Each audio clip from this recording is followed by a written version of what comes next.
Tagad sāksies Lieldienu nedēļa. Ar Pūpolu svētdienu sāks Lieldienu nedēļa. Kristīgajā vidē, luterāņu vidē, mēs to saucam par kluso nedēļu, kura tā viņi iesākas ar Pūpolu svētdienu, ja Palmu svētdienu, kurā Jēzus ienāk Jeruzālemē un visi viņu sveic. Jēzus ir tik populārs, visiem viņš ir pazīstams, viņš ir zvaigzne, viņš ir kā slavenā rockopera Jesus Christ superstar, viss par viņu priecājās, un viņš visiem liekas tik īpašs un tik vajadzīgs. Bet pienāk trešdiena, un izrādās, kāds no viņa mācekļiem ir nodevējis. Jūda iet un pārdod savu skolotāju par 30 naudām.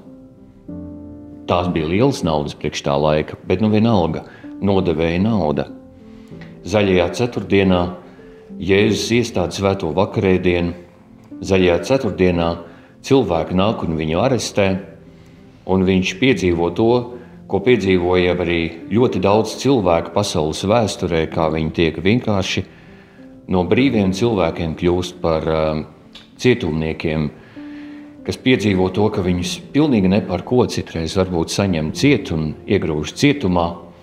Un lielajā piekdienā mēs piedzīvojam, kā Jēzu tiesā, ka Jēzus no lielā Jesus Christ superstāra kļūst par to, kur cilvēki saka, sit viņu krustā. Tie paši varbūt cilvēki, kas teica, lai slavēts, kas nāk tā kunga vārdā, tie saka, sit viņu krustā. Un mācekļi un citi cilvēki ierauga Jēzu kā to, kurš patiesībā zaudē.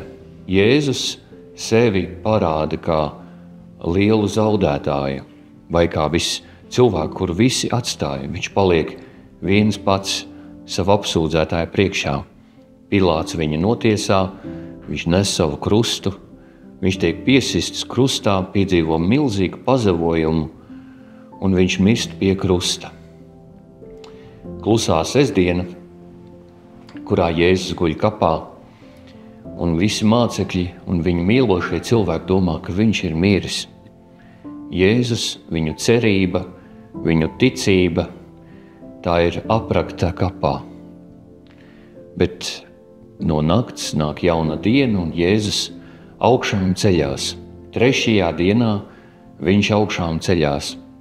Tiek piepildīts tas, kas ir iepriekš paredzēts Bībelē, ko viņš pats saka par sevi, ka viņš sevi salīdzina ar Jonu, kurš 3 dienas atrodas zivs vēderā, un 3. dienas rītā zivs viņu izlaiž laukā. Tā nāve viņu nevar paturēt, tāpēc, ka viņš ir Dieva dēls, viņš augšām ceļas, un tas, kas notiek augšām celšanās rītā, ir ieguvums priekš ikviena cilvēka.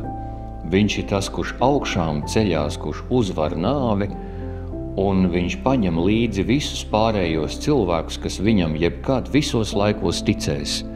Un tāpēc augšām celšanās diena ir liela diena, jo tā ir viena neatkārtojama diena. Un kopš tā brīža katra svētdiena, kurā mēs svinam dievkalpojumus, ir mazās lieldienas. Kaut kas, ar ko katrs cilvēks, katrs ticīgais piedzīvo šo augšām celšanos līdz ar Kristu. Jo, kā Pāvils saka, jo kā Ādamā visi mirst, tāpat Kristu visi tiks dzīvi darīti.